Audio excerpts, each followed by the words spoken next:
Hi friends, இப்போ நம்ம பார்த்துன்னு இருக்கிறது வாழைத்தோட்டம். வாழை மரத்தை நட்டி 3 மாதம் ஆயிடுச்சு. நல்லா வளர்ந்துருக்கு. இலைலாம் நல்லா பச்சை பசேன்னு இருக்கு. தண்ணி பாசி 3 நாள் ஆயிடுச்சு. அதனால தான் மண் நல்லா ஈரமாக இருக்கு.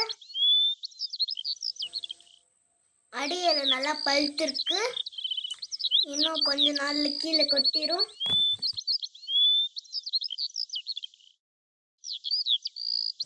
மூணு மாசத்துல கண்ணு நல்லா வளர ஆரம்பிச்சிச்சு.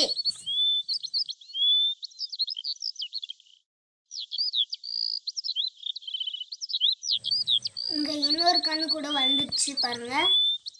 நிறைய பில்லுலாம் வந்திருக்கு பாருங்க. இதெல்லாம் களை வெட்டணும். மரத்தண்டுகள்லாம் நல்லா கனமா இருக்கு.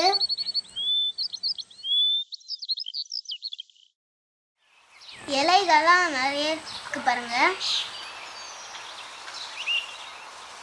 3 மாசத்துல இந்த அளவு வரும்னு நான் பார்க்கல. மழை வராம இந்த அளவுக்கு இருக்கு.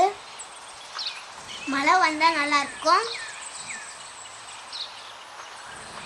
இன்னும் 2 நாள்ல களை வெட்டிட்டு வெறுவு போடணும். களை வெட்டிட்டு நல்லா காய விடணும்.